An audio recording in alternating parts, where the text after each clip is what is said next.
lady who's on the pod blast today, none other than Heather Thomas. Nice to have you on here, Heather. Honestly, I'm absolutely delighted for you to come on. How you doing? I'm doing well. Welcome to my boudoir. Honestly, I tell you what, your house looks amazing. Oh, thank you. It looks great from here. Absolutely fantastic. It's a very old Spanish house. Yeah. We've been here for. Yeah, it has a rustic kind of touch to it, I should say. Kind of what? Rustic touch. Yeah, it's a little rustic. It's California Romantica. You know, you'll see beams or lots of tile and the walls are very thick. Yeah, it's fantastic. Honestly, it looks really glorious, really glorious. And, you know, it's just so great to have you on. You still look fantastic, by the way. Thank you. You're welcome. You're welcome. We try. But, gee whiz, I feel nervous here. Anyway. Right, what I'm going to, right. Don't take it. Don't touch anything on the ground. Wait a minute. No. Let him mess around with it. Just let him, but he's my dog. He'll photobomb eventually. So what kind of dog is he? He's a golden retriever. Come here. He won't jump up. He's a huge golden retriever. Brilliant. I love dogs. You know, I mean, can you see him now? No. Yeah, let's see him. He's a brat. Big boy. Big. He looks like a toasted marshmallow with attitude. You know what? I've say my family we've got a dog as well, but he's 15 now. I couldn't really tell you what type of breed he is. He's like a cross between a terrier and like a staff. He's like a Jack Russell Terrier and a Staffordshire Terrier, and he's like they come in all shapes and sizes, you know. And he's really kind of he's really muscly. He's still muscly for his age, you know. He's quite sturdy little dog, but I think he's kind of losing it up here a little bit, you know. But that's okay. That's okay. It's so hard when they get old, you know. Yeah. It seems too soon. Whenever I lose a dog, it's like the end of an era. Yeah. My life. You think of all the things that happened in your life in the span of the life of the dog. It's weird. Mm-hmm. That's the thing, though, and it's I mean, I've obviously through my family, we've had a few dogs, and honestly, I am sobbing like a baby when it's that time for them to go over the Rainbow Road. You know, it's really sad, isn't it? Really I'm the mom. I always have to play Angel of Death, so I'm always one that's giving them a big pink shot, or with the doctor doing that. Totally. It's part of our job. That's why we love it. Yeah, absolutely. And you know, it's when you get a dog, they're not just like an animal, they're part of the family, and they're just like a little person, aren't they? Just like a little person. That's how I look at them anyway, you know. They don't care who you are, they're still gonna fart. And, you know, they just do what they need to do. Exactly. Equalizer a dog. Oh, I could see him now. We could see him. He's such a pill. He's a cracking dog. Right. Well, there's a tail going through here. It is. You know what? I love golden retrievers. Absolutely love them. They're great dogs. Absolutely great dogs. And they'll do anything for food. Yeah. They'll do anything for food or sex. He has a sex doll. It kept up. And you know what? It's there's a woman every day who passes me, and it's like she trains guide dogs, and they're like golden retrievers, and they're so friendly and they're very clever as well. They're just amazing dogs. They're very giving, pretty easy to train. Absolutely. Now, Heather, what I was going to ask you is, right, obviously I've been waiting ages for this interview, and it's great to have you on here. What actually made you want to be an actress? Did you be just really young when you wanted to be an actress? I think I like to play. It was playing. I love people. I passionately love people, and I love the idea of finding something in myself that would allow me to walk in their shoes. For a, in creating a character, for me, it's just such an empathy sort of experience, empathetic experience, where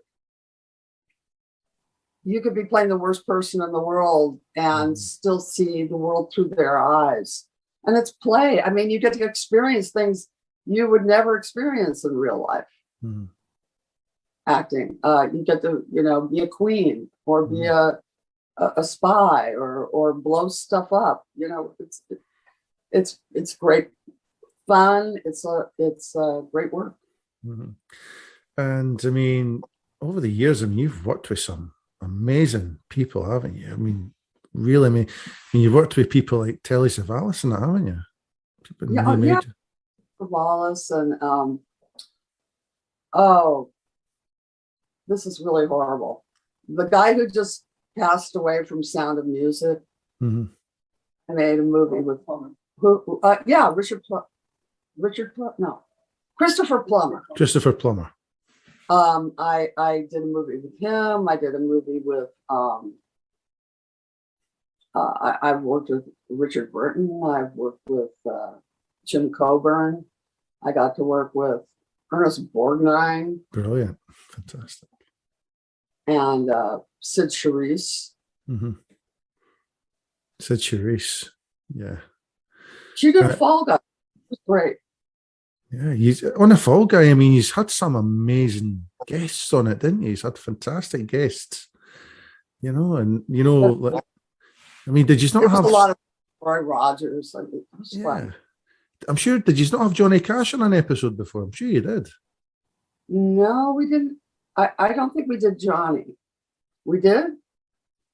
It's been so long. I don't remember. Yeah, I think you did. You had Johnny Cash, and I remember you had someone like Doug McClure. He was on one of your episodes as well. Yeah, Doug McClure was on. We had Charlie Daniels on, and we had everybody from boxers to diplomats. We had great guests, fun guests too. Fantastic. Absolutely. It was funny. See, before I actually started coming on here, onto the Zoom here, I could actually just hear the Fall Guy theme in my head just before actually coming on here, and just picturing the actual starting credits, which honestly, it would just live with me until my dying breath. I just loved that show. I absolutely loved that show, honestly. It's so fun for me that I was part of people's childhood. Absolutely. I mean, you're not just a part of people's childhood, Heather. It's like, I mean, I like my friends. Everyone knows you, and they're like Jodie Banks, and they're like Heather Thomas. And, to me, and this is in Scotland, and I mean, obviously, the Fall Guy was broadcast all over the world. I mean, in Scotland, like any other country in the 80s, you had great shows, especially from Glenn Larson, and in the 70s and 80s, Battlestar Galactica, you've had the Fall Guy, Airwolf, although Airwolf was from Knight Rider, and it's just, there was all these great shows. And then, then you had people that stood out from these shows, like yourself, I think, especially the females, especially yourself. You had Morgan Fairchild. I love Morgan. And then you had stuff together now. Yeah. Does she still do stuff? Yes, she's working on a play right now. And she's in Kansas City doing live theater. Yeah. And she was great. And then my friend Jane Badler as well, who did V, and she was in Mission Impossible. I don't know if you know, Jane, she's been on the scene for years as well. She's living in Australia now. But those three were standout people from these shows. And it just takes me back. It just brings back great memories, and it's just, oh, honestly, thank you so much. That's all I can say. Thank you so much. Oh, thanks for watching. You're right. No problem. Honestly, it's even now how things are. You could watch The Fall Guy if you've had a really crap day, and it would just cheer you up. It's honestly, it'd just be fantastic, But obviously, everyone knew. I mean, you're really well known on The Fall Guy and stuff. How did you actually get the role, Heather? How did you audition for it, or? I was working a lot. I was in film school, and at the same time, I got an agent, which helped me pay for my films. Because in those days, we had to buy film stock, and a lot of equipment we got from the school, but we had to buy a lot of stuff, and it helped pay for my films. So I was working as an actress.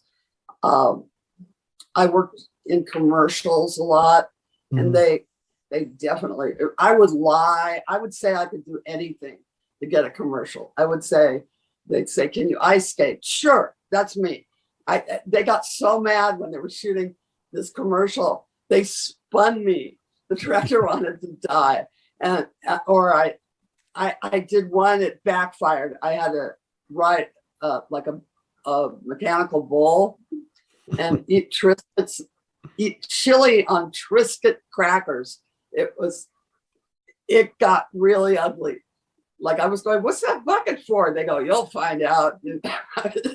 So anyway, I would lie. And then I started getting parts. I did a series called Co-ed Fever, which is very forgettable, but it was fun. And I got a lot of 3-camera chops on that one, where I learned how to work 3-camera in an audience. And then I did some guest stars, and I guest starred on some of Glenn's shows. I think I was on one called BJ and the Bear. I remember that as well. I grew up with that. Was that the guy who was in the truck and he had like the chimpanzee? Yeah, he had a chimpanzee.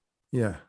And I was like really not wanting to meet the chimpanzee, because I think at that time he's eating the guy alive or something. I was just like, they kept bringing that chimpanzee in the shot, and I'd be like, I was terrified. And I did a pilot for Glenn that wasn't picked up, with a really funny woman named Rebecca Reynolds, who used to help manage Andy Kaufman and people like that. And she was hysterical. And she was a comedian. And then he had me come in to read for Fall Guy. I was off doing something, and I just kind of ran in there, and it was to read for the network. And Glenn like grabbed my hair and put it in a ponytail, and Lee Majors licking his thumb and wiping off the makeup, because I had just come in from being out with girlfriends, and they gave me this call. So they wanted to make me look a little more roughed up, and we read together for the network and Doug Barr, and they liked the pairing. I got the part. Fantastic. But can you give me a little second here, Heather? Just give me one little second, okay? Okay. Robin, where's that cigarette? Oh, I put it in the room. I didn't want to let it go. Oh, where'd it go? I told you it was a second. That was a second. Nah, it was just charging up my lappy top. So it was just running a little bit of juice there. I need a new laptop, by the way. Big time. Need a new laptop. So my tech is all stolen. If I can keep a charging cord for more than one day, it's a miracle. There's so many people through here. At Christmas, I had all these college students in here. I think if someone had tried to burgle our house, if someone had tried to rob us, they would have been rolled for their charging cord. They would have beat the robber up, taken his car, and stolen his plug. You can't keep a plug or cord here. Yeah. Never. So did you have a nice New Year time? I did. I really did. One of my grandkids, he was in Florida. His dad took him there to see his parents, and he caught COVID, and it wasn't bad, knock wood. He was, he's back now, but he had to miss Christmas. But that was, so one of my sons-in-law and one of my grandkids was missing, but I got to have the rest of the family, you know, nephews, nieces. We all gathered. I have a testing machine. One of my husband's clients bought him an Abbott testing machine, the kind where you have to put that really long stick up your nose. Oh, yeah. And it's a really good one. It's an Abbott. So we could test everybody before they came in the house. And we had a great Christmas. Fantastic. You know, I could remember, is it when I first got my first PCR test for, obviously for COVID, and I was doing a movie a couple of years ago down in England, and it was a movie called Benediction. And what had happened was I had to go down, it was being filmed near Birmingham, but I had to go down to London for my actual test. And it was kind of in the Fulham area. It's a really lavish part of London where I had to go for it. So it was like a little church building I had to go into, right? And like the little nurse woman, she says, okay, bye-bye. She gave me the big stick thing. Well, she had the big stick, and she says, just what you do is, she says, just stick up your nose and, well, stick it in your mouth and then up your nose and stuff. And I tell you, I had it up my nose, and the tears were streaming down my eyes. And when I had it up my nose, I'm sure she said something like, further. Honestly, just about touched my brain. Honestly, my eyes were streaming. Really you have to get it deep because, you know, it doesn't live right at the nostril. It goes up in the system. And right where the crannies are up there. It goes, you have to. It's a painful test, but it's a more accurate one. Yeah, but I'm sure she was laughing when I had that my nose. I'm sure she was actually. Well, she's probably like. We're finally getting tests in America where we have such a wonderful president. He's making sure that insurance has to pick up the price of your test. So we're all going to get these rapid tests, but I like the Abbott a little bit better. But what about vaccinations and stuff? Are you doing vaccinations? All of them. Well, I did a J&J vaccination for my first one. So for my booster, I got a full shot of Moderna, not a half. Yeah. Same here. I got Moderna as well. But it's just you just want this. You just wish this was all over, But obviously, looks like this is going to be here a little while, isn't it? It's just a bit of a pain. Well, what I wish is that people wouldn't politicize it. I've never seen anything so ridiculous in my life. You have to get shots when you go to a different country. Exactly. You go to Africa, you got to get this. You go to South America, you got to get this. You go to Mexico, you should have this. You can't go enroll a child in school without them. And you definitely can't go to college without them. And all of a sudden these people are sitting there crying about having to wear a mask or get a vaccination. When did our population get so susceptible to online gobbledygook?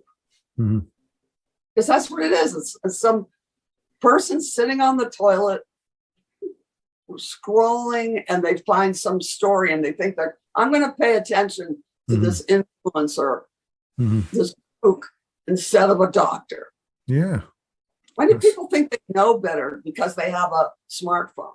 And then the selfishness. It's not just that I don't want to get a vaccination. I'm going to breathe. I want to be able to infect people. You know, they go into this weird aggressiveness with it. I've never seen that. Have you in your lifetime? I never have. You know, you've hit the nail on the head, I think, when you're talking about the selfishness. That's very common. And it's like, it seems like when you talk about some of those people, I mean, I don't know about every one of them, but most of them, it's like they seem to think that they're a professor and that they all know what's getting put into your body from the vaccinations, and they're saying, oh, they're sticking a camera inside, you're sticking little microchips in you and stuff. And you're like, what? It's just.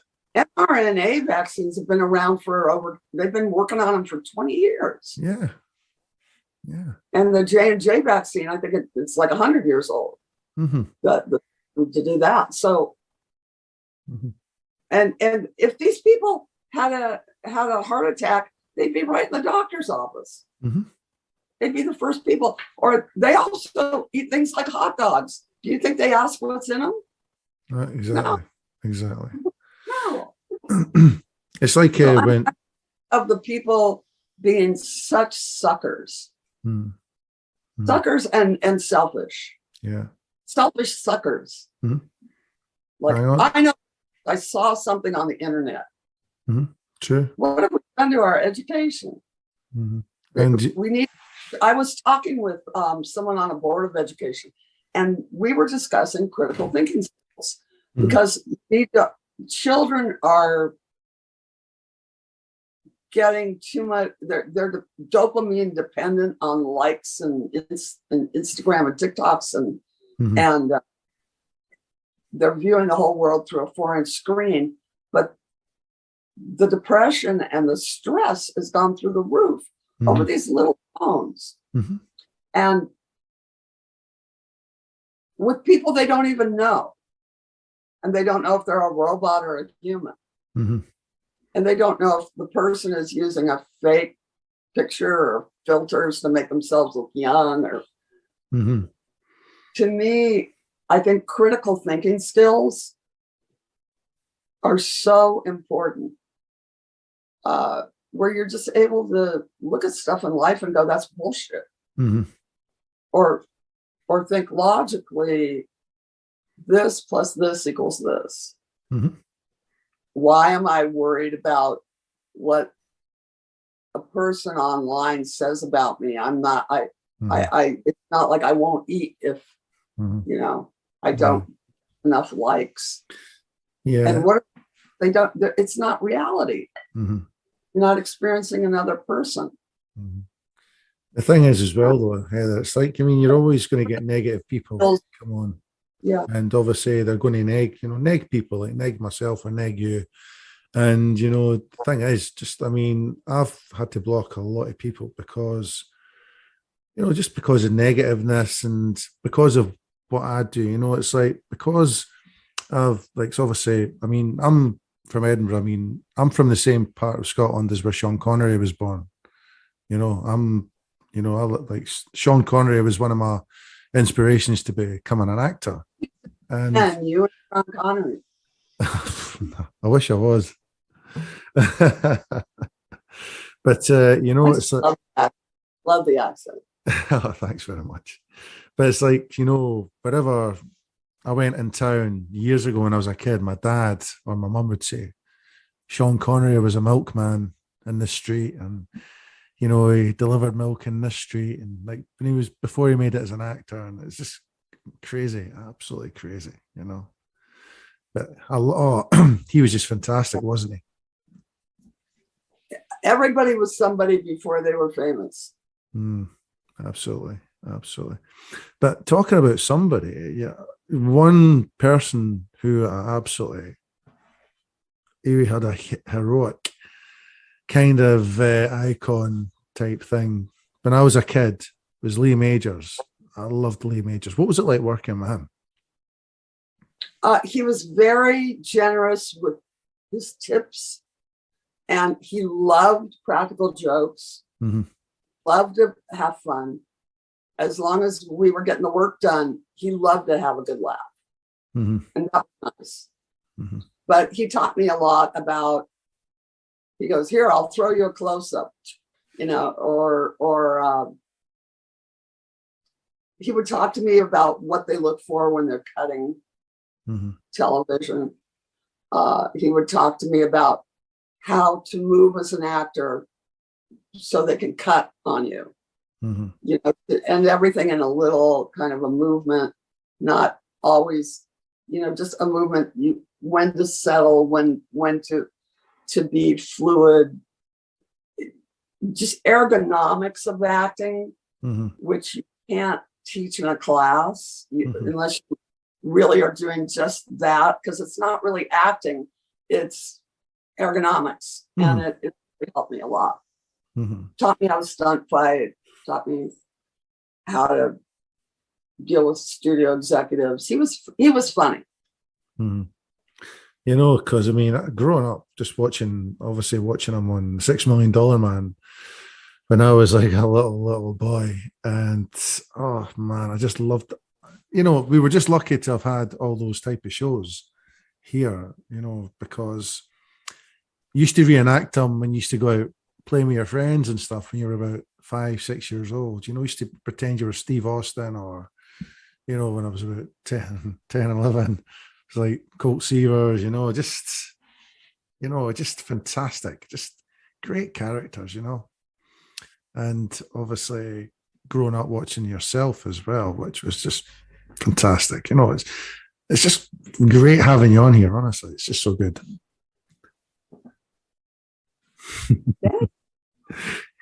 So I was going to say to you, Heather, right? Obviously,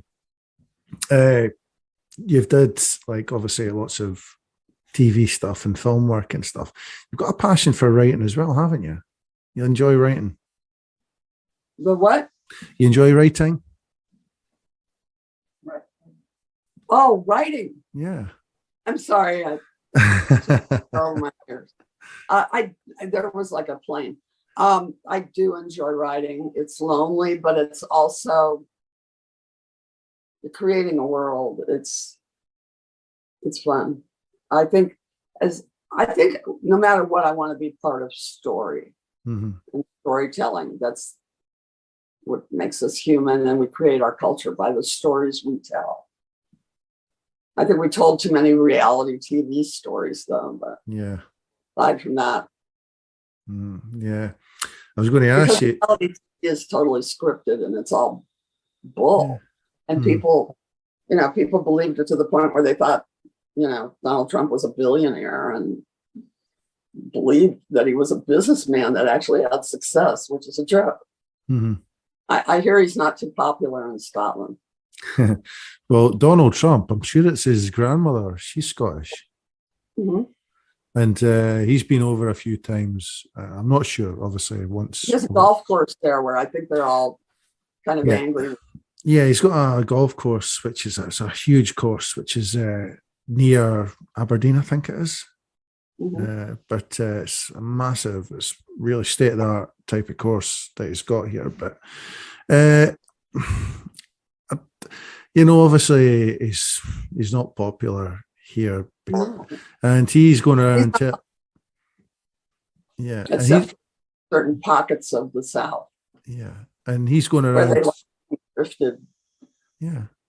And he's going around telling everyone he's like Scottish and you're half Scottish and stuff like that. And you're like, you're not, you're not, pal, you're not half Scottish, But, it's like Scotland's it's a welcoming country, Heather. But, obviously, when you have great people or good leaders and, the Scots people, they're not that, well, in Scotland we say we're not daft, it means like they're not like stupid, it's like, Westminster, which is in London, they still rule the whole of the UK, even though Scotland has its own parliament. And, you gonna stay? Yeah, obviously for years, Scotland have been wanting to become an independent country from the UK. Yeah, I'm so curious about the subject. Are they going to? And it's what it is. It's obviously, it's very controversial because obviously Scotland, they had a vote way back in, I think it was 2014, and they just missed out on independence. And a lot of that is because I think they never really thought about a lot of things, such as people, as they get older and they've got things here like pensions and or that's one of the things. Like old people when they get money, and stuff like that, There's and a lot of red tape to untangle. yeah. And obviously, if Scotland were independent, would they get their own currency and so forth? There was so many factors, and which maybe should have been thought out more, But I reckon if they thought out more, they would get it, And but I think what's happened is with the government in England, they still rule over Scotland technically, and but Boris Johnson, he makes it well known that he doesn't like Scotland. He hates Scotland big time. And when he comes up here to meet Nicola Sturgeon, it's like he gets booed, and he's like the pantomime villain, big time. But yeah, it'd be good if Scotland were independent, but I'm not sure if it'll happen. It'd be good if it did, though. It'd be good if it did. And the thing is, I've got lots of English friends. I mean, my best friend, he's from England. But I think Scotland would be a lot well off. But you'll get people that will say they won't be well off. But Scotland, it's for a small country, it makes billions of pounds a year through whiskey and tourism, and obviously, it's just like the whiskey industry. It's everyone in the world gets Scotch whiskey. You know what I'm saying? That generates billions of pounds. Yeah, well, I've got a cupboard full of whiskey, Heather. Honestly, seriously, I love my whiskey. Love my whiskey. It kind of pulled the rug out from everybody that was working in Europe and coming back and going back and forth.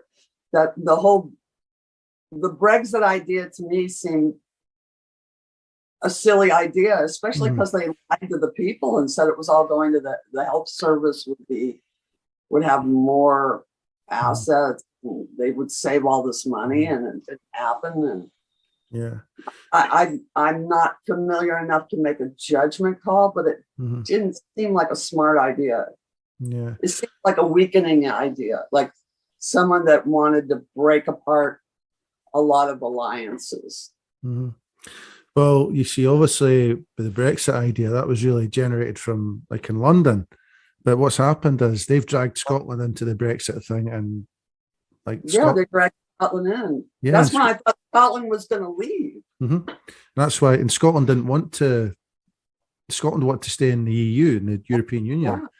But then, it's like things like such as down in the bottom of England, you've got the Channel Tunnel, which a lot of Scottish fishermen, Scotland's got a massive fish industry up, and we get lots of like langoustines, which are like massive shrimp and all those things. They're supposed to be going through the tunnel to France, but then what happened was they stopped all the lorries from going to France, and there was a big massive tailback for miles, and it had a lot of the big lorries with the Scottish fish on it, and it ended up and there was like tons of fish which just were rotten, just went rotten, because they didn't realize something like this would have happened, but it was just, to me, Brexit, it's a cop out. It's just I don't know. It's when you think about these things, and it's just like a bad idea. Yeah, it seemed a little cruel and a little racist, and not with your best interest at heart. It was more like rage at European people. It was strange to me that you would. I think building alliances and alliances and economic alliances in general, and being able to travel between countries is so important. Yeah, if we're all on, it seemed like someone was trying to break up the European Union so that they could, pick off people, kill NATO, and all that kind of thing. And that's what bothered me about the Brexit. It didn't seem well thought out, and it also was kind of a bait and switch too. I think one of the reasons I personally think Brexit's happened is because, obviously, I reckon it's all down to maybe the what you call it, the refugee thing. It's you get people that get like you get like refugees that get boats over the English Channel to like Dover, and they othered the refugee to make the refugees a big threat to, and at the same time they did that to manipulate people, but somebody benefited a lot financially from that. Absolutely. It was probably Nigel Farage's crowd, and it just didn't seem like I'm sure.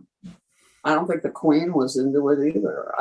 To me, it's sad because it was so easy to be in London and then just start to shop for the day, and you had to think about currency change. You didn't have to. There wasn't all these extra taxes, and then you have to declare stuff differently, moving between from the UK to Europe. But I can't imagine it's like a big financial benefit. But I don't know. I'm an actress and a writer out in California. I have no idea. I'm really not qualified to discuss it. Yeah, I know. Same here. It's like I'm not a politician. It's just you don't know. It's like you get different newses, and they've all got their own versions of kind of what's happening. But yeah, we could be chatting about this all night. But boogeyman, these people are taking from you, and they're going to ruin your way of life. It never happens, but they always scare people about it. Yeah, that's the thing. And they amplify, like they say, the gang members are going to kill you and your family, coming. You have about as much chance of that happening as being struck by lightning. Yeah. Unless you live in the barrio next door to them. And even then, that's more of a local gang. Like he kept saying, MS-13 was coming over the border, the MS-13 gang. That started in LA. It was Salvador that didn't like being pushed around by the Mexican cartel. And they just wanted to set up a boogeyman and say, I will protect you from this, and he won't. And then say, when this industry leaves America and uses workers in South America, we'll charge them tax to sell their products in America. He never did that. Trump never did that. But he got all these people to say, he cares about me. I've been finding that happening over and over again. They always need a bad guy to set up as a villain who's attacked. Now, liberals do it too. Almost like a James Bond villain, eh? Yeah, sort of. But it's like a formula. I'm an old bat. I know. I've seen it happen over and over and over again with politics. You want to find out what they really, really do want, who's behind it, and then figure out why. It's always about somebody is going to have to pay less money or make more money. Exactly. Yeah. But that's just somebody that backs the politician. Totally. But you know what though? It's like, going back to the old acting scenario here, I was going to ask you a wee question, Heather. I actually watched some of your stuff, and you had some great scenes in The Fall Guy. And obviously, you mentioned about your fight choreography, and I tell you what, you belted some bad guys, did you not? Oh, we had a lot of bad guys. I just never wanted them to get too enthusiastic. I always thought they'd pull my arm out of the socket. Sometimes when they couldn't come up with an idea, they just kidnap me. I get kidnapped, and I never liked the kidnap shows because I was always going to get yanked. I don't mind when we're like in close quarters and struggling. It's just the grab the arm. You're coming with me. See, like if you were to do one episode, does it vary about how long it would take you to do it? Like, would it be a day, 2 days, 3 days?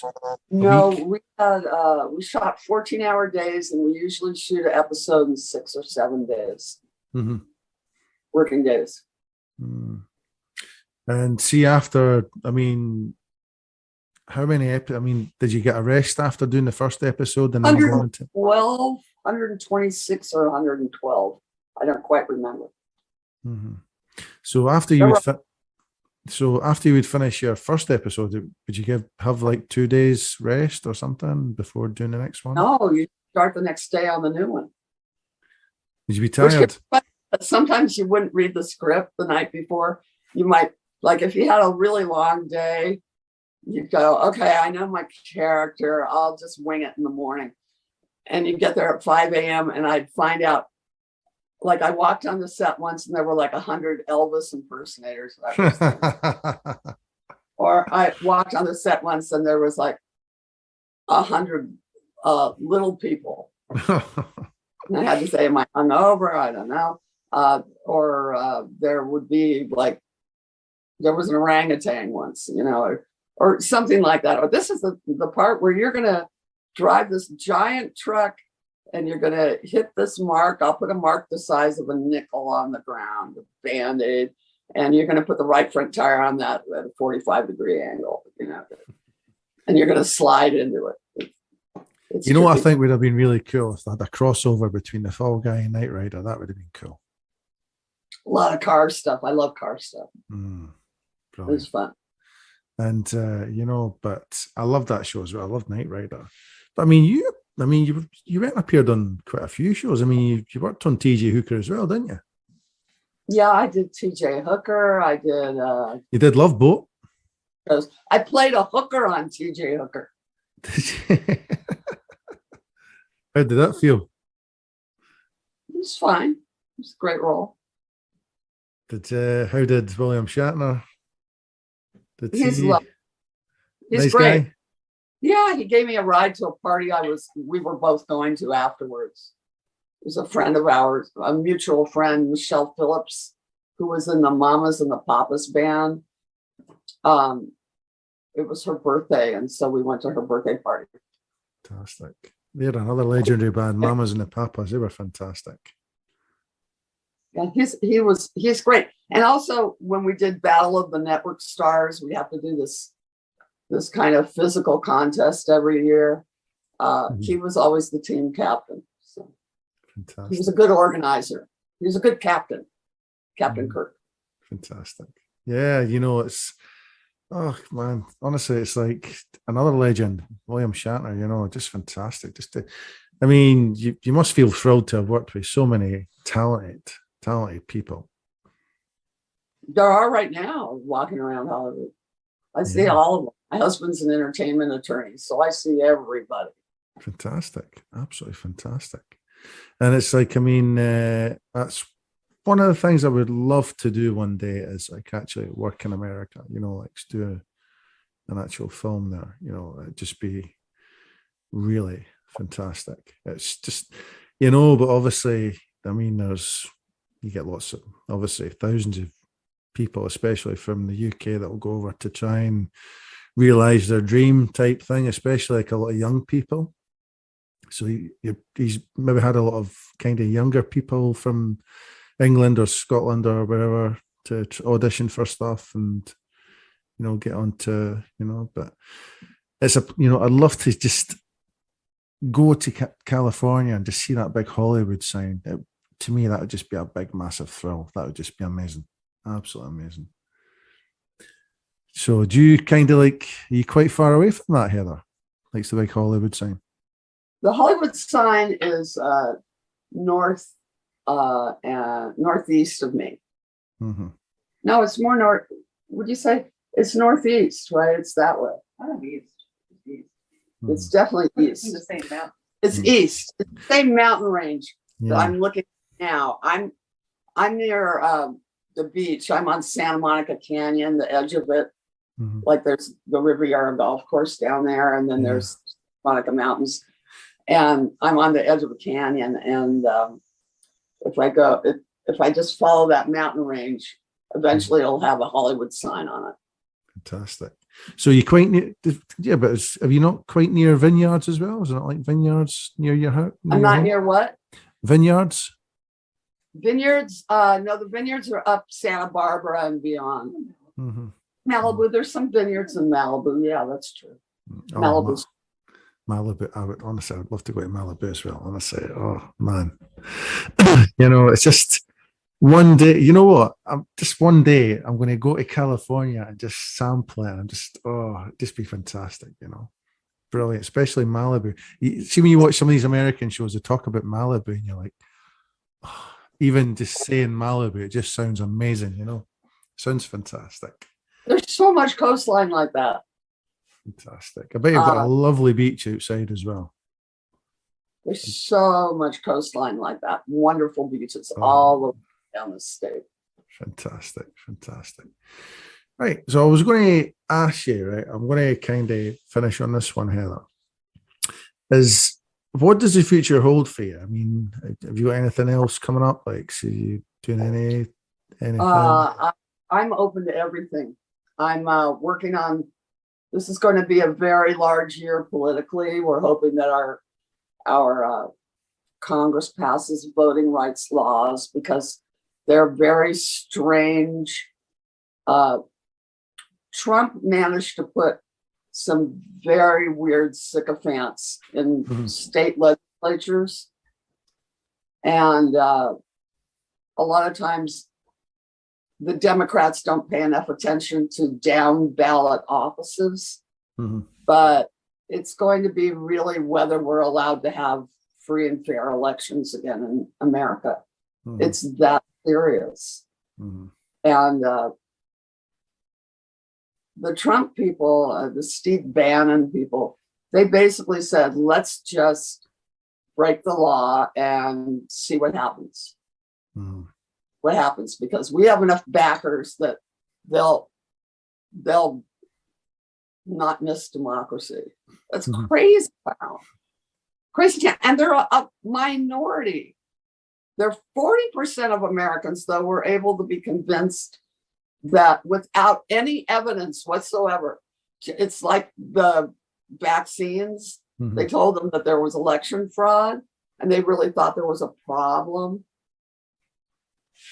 And suspiciously, the only problems were in places where Black people lived in concentration.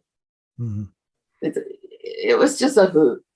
And they believed it. And you saw there were like kooks that ran in the Capitol, and we're finding out that was a lot more organized because some of those paramilitary guys are very close with Trump's friends. And they really wanted to, he had come to the end of his rope. He thought he could bully people into flipping votes for him. And when that didn't work, he decided to maybe murder a couple of people in Congress to cause chaos and declare martial law.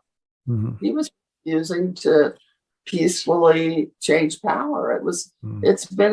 So this year, I'm putting a huge amount of energy into activism and working on helping voters vote. And we're just keeping fingers crossed that we'll pass voting rights legislation. And then I'm going to get as many people registered as I can, get people voting, and help them vote. So just say you're looking about 3 to maybe 5 years' time, would we be looking at a Senator Heather Thomas? No, I'm not qualified for any of that crap. No. I'm not qualified. I just want to do my little part to help people vote. And I'm an activist for feminism, and I'm an activist for the environment, and I hate racism. So I'll fight those. Yeah. It's an absolute, to me, I mean, racism, it's an absolute cancer of the world. Even now, in these times, it's horrible. And you still get, and there's no need for it. I feel blessed to have so many really nice friends of different colors, different cultures, and they're lovely, lovely people. It's everyone's equal, but unfortunately, you get people that don't think that way. It's horrible. To be made afraid of something they don't know. Yeah. And 99% of the people that are racist, they don't have any exposure in a friendly working environment, and if you open your eyes and just want to listen to that person, I think everybody's a jewel, and you're, like the human race is treasure, and you don't want to miss the jewels that everybody has, even the people, but there's, even assholes, sometimes there's a jewel in them. You never know. So I don't understand why everybody's such a chicken shit now. Usually racism is you want to keep them oppressed in order to make money and feel better about yourself, or you're scared, and usually both. Yeah, we're all the same family in a big picture. We're all Americans here, and we've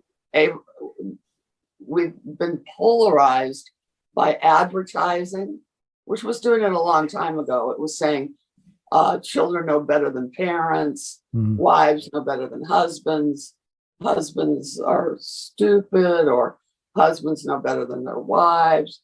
The conventional thinking with advertising started splintering us apart.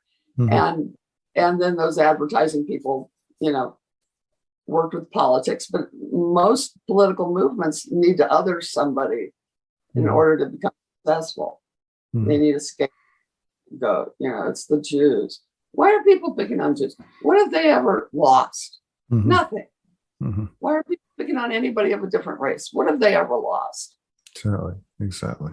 It's people are telling you you're losing something more than actual loss. And then there are those that are racist for like monetary purposes. So that's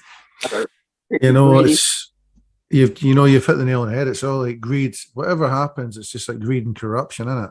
Which kind of like it's never going away. It'll always be there. You just gotta work on it. You've got to fight, because right now we're at the mercy of a couple of billionaires that own media. True. And zeitgeist is like at the mercy of that. And so I'm going to be doing another thing later today where we're going to be discussing, will we be able to ever have truth again? Like a universally agreed upon view of reality. This is wet, this is dry.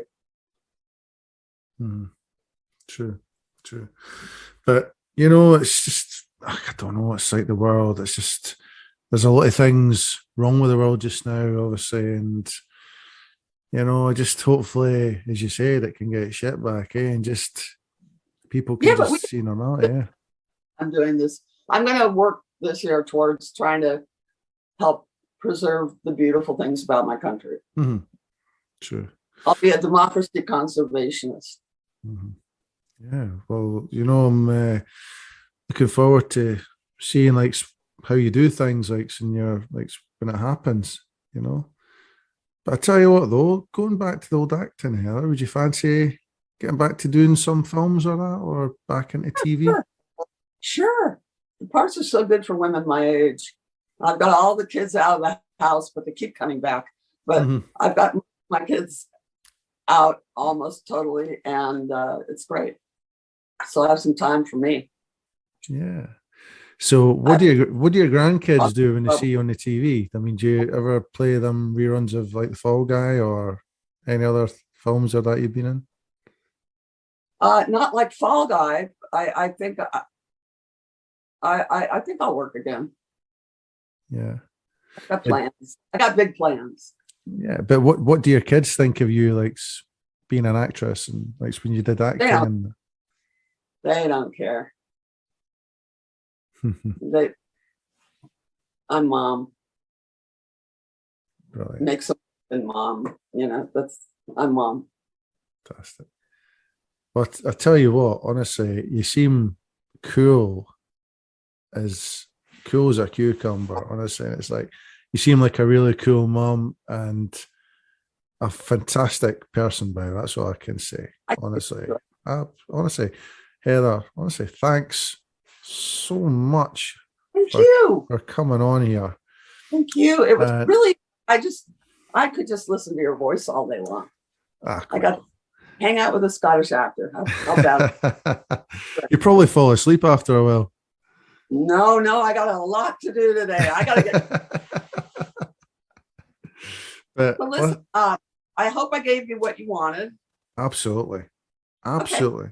And you know what? It's like, I mean, you gave me what I wanted and more. And it's just, it's good to know. I mean, when I say you gave me some more talking points, I mean, other than your acting, and just it just shows you're very passionate for life, and just especially for your country, and it shows, and you've just your morality is fantastic. Everything about it is spot on. By you, that's all I can say. Spot on. You're just that. Yeah, we're all in progress. You're a brilliant person, Heather. A brilliant person. Thank you. I'm going to have to run, though. Thank you. No problem. Well, listen. Thank you for your time. Honestly, thank you so much for your time. Of course, it was fun. And